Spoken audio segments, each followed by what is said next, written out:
Welcome to Rajiv classes. आज आम पढ़ा दशम श्रेणी और नवम श्रेणीर प्रथम पद्य वंदे उत्कल जननी। वंदे उत्कल जननी कवि होउछन्ति लक्ष्मीकांत महापात्र। से कांत कवि भाव ओडिशा सुपरिचित। जेहेतु सी माणबसा गुरुवार दिन जन्मग्रहण करथिले तेणु तांको पितामाता तांको लक्ष्मींकर कांत भावे कांत कवि लक्ष्मीकांत महापात्र बोली ना देइथिले। से तांकर स्मरणीय कृति गुड़िक जो आम ओडिया साहित्य परिचित।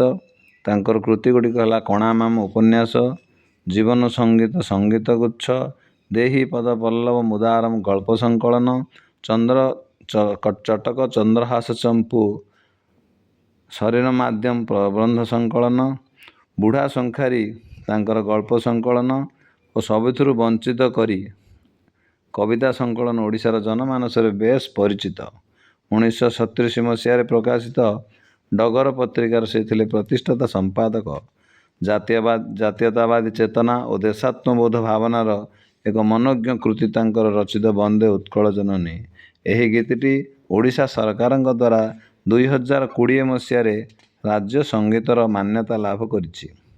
वर्तमान आमे पढ़िबा वंदे उत्कल जननीर वंदे उत्कल जननी चारुहासमयी चारुभासमयी जननी जननी जननी वंदे उत्कल जननी। कवि एठारे उत्कल मातार पद को वंदना करछन्ते। उत्कल मातार जो सौंदर्य चारु हासमयी चारु भासमयी ताकू से वर्णना करछन्ते। उत्कल मातार जो सौंदर्य से ताकू से भूली पारि नाहांती। तेणु से सुंदर भावे ही कवितार यही घोषा देइछन्ते वंदे उत्कल जननी। तापर द्वितीय पंक्ति है पूत पयोधि विधौत शरीरा ताड़त माल सुशोभित तीरा शुभ्र तटे निकूल शिखर समीरा जननी जननी जननी।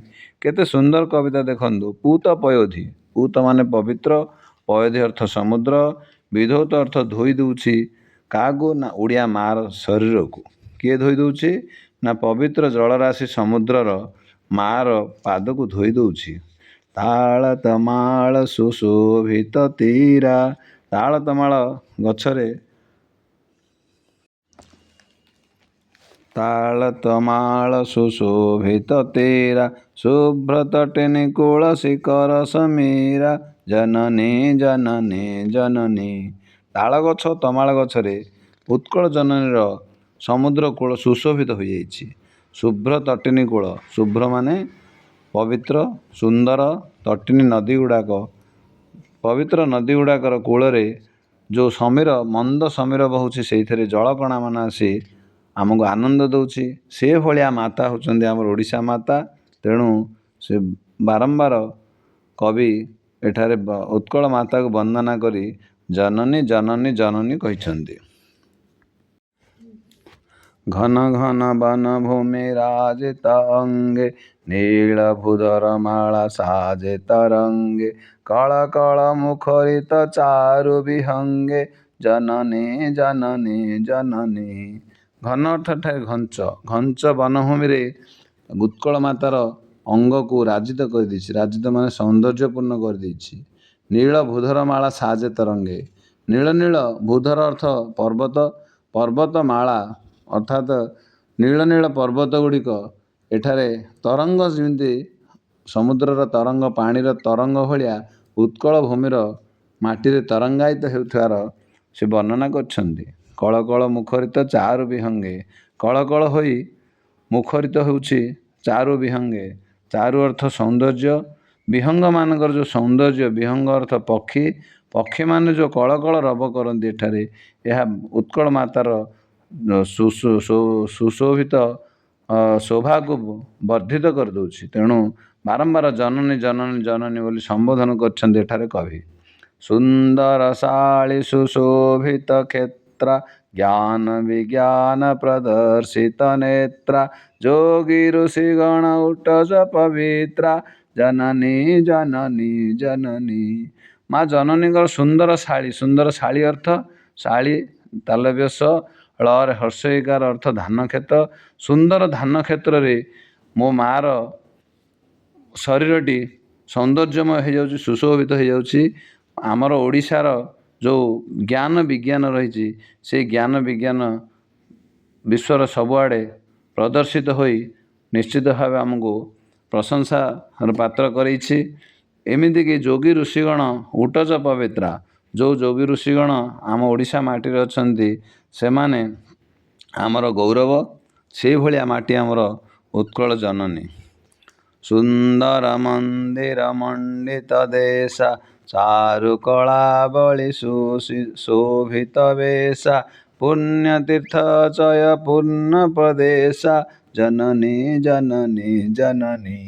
ଏଇ ଉତ୍କଳ ମାଟିର ଯେଉଁ ସୁନ୍ଦର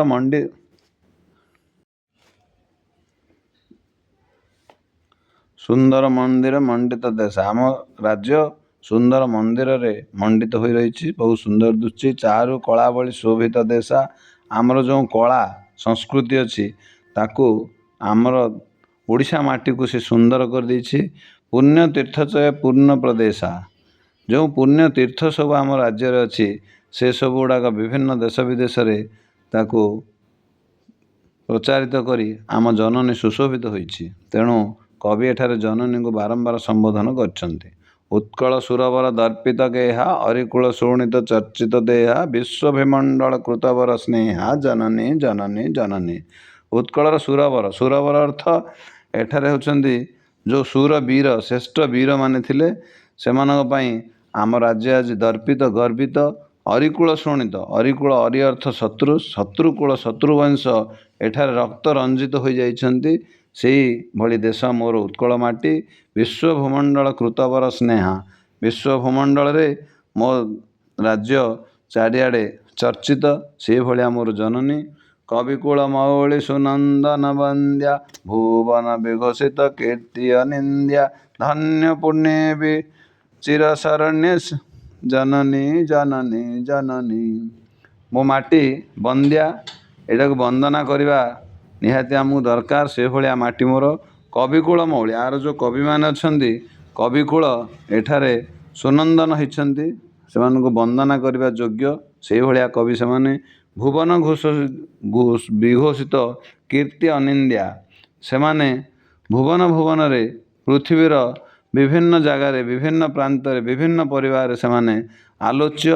ତେଣୁକରି ସେଇଭଳିଆ କୀର୍ତ୍ତି ମୋର ଓଡ଼ିଆ ମାଟିର କବିମାନଙ୍କର ଅଛି। ତେଣୁ ସେମାନେ ହେଉଛନ୍ତି ବନ୍ଦନୀୟା। ଧନ୍ୟେ ପୁଣ୍ୟେ ଚିରଶରଣ୍ୟେ, ମୋ ମାଟି ସଦାସର୍ବଦା ଧନ୍ୟ ଓ ଏହାର ଶରଣ ଯିବା, ଆକୁ ପୁଣ୍ୟ ମାଟି ଭାବେ ବନ୍ଦନା କରିବା, ସେଭଳିଆ ମାଟି ମୋର। ତେଣୁ କବି ବାରମ୍ବାର ଜନନୀ ଜନନୀ ଜନନୀ କହି ସମ୍ବୋଧନ ଏଠାରେ କରିଛନ୍ତି। ଚାରୁ ହାସମୟୀ ଜନନୀ ଜନନୀ ଜନନୀ। ଏଇଭଳିଆ ଜନନୀ ହେଉଛନ୍ତି ମୋର ଉତ୍କଳ ମାଟି। ଉତ୍କଳ ମାଟି ଏଇଥିପାଇଁ ଧନ୍ୟ, ପୁଣ୍ୟବତୀ ଏବଂ ସର୍ବଦା ଶରଣାର୍ଥୀ ଭାବେ ଚିର ନମସ୍ୟା।